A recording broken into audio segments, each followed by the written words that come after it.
বাংলা নববর্ষ বরণ, বৈশাখী মেলা ও পিঠা উৎসব এই যেন বাঙালি জাতির চিরায়ত উৎসব। যুগ যুগ ধরে দেশে ও প্রবাসে বাঙালিরা প্রজন্ম থেকে প্রজন্ম উৎসব পালন করে যাচ্ছে। বাংলাদেশি কমিউনিটি লিমেরিক আয়ারল্যান্ডের উদ্যোগে দৃষ্টিনন্দন ও ঝাঁকঝমকপূর্ণ প্রোগ্রামটি ছিল সত্যি বাঙালিদের এক মিলন মেলা।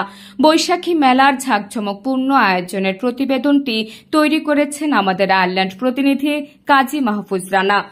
বৈশাখী মেলা ও পিঠা উৎসবে লিমেরিকের আশেপাশে ও আয়ারল্যান্ডের প্রত্যন্ত অঞ্চল থেকে শিশু, কিশোর, নারী, পুরুষ, ফ্যামিলি সহ আগত মানুষে অনুষ্ঠানটি ছিল লোকারণ্য।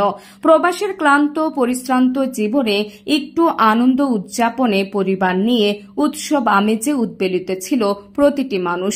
অসংখ্য স্টলে স্টলে হরেক রকম শাড়ি, সালোয়ার কামিজ, গয়নাগাটি সকলের দৃষ্টি কাড়ে।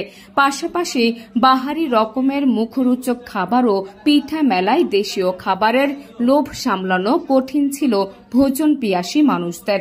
বৈশাখী শাড়ি ও বাঙালিয়ানা পোশাকে বাঙালি ললনাদের সৌন্দর্য ও রূপের জ্যোতি খ্যাতি ছড়িয়েছে ইউরোপিয়ান মানুষদের মনেও।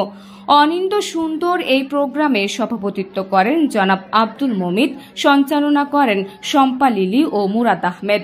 বক্তব্য রাখেন সহসভাপতি মুস্তাফিজুর রহমান জুয়েল, মহিলা সম্পাদিকা আইনুন নাহার, সাংগঠনিক সম্পাদক ফিরোজ আহমেদ। মূল বক্তব্য রাখেন সাধারণ সম্পাদক শাকিল আহমেদ চৌধুরী। অনুষ্ঠানে আরও উপস্থিত ছিলেন লিমেরিক সিটি মেয়র, উপস্থিত ছিলেন কাউন্সিলর আজাদ তালুকদার, আবাইয়ের সাধারণ সম্পাদক আনোয়ারুল হক আনোয়ার সহ আরও অনেক গণ্যমান্য ব্যক্তিবর্গ। উল্লেখ্য সভাপতি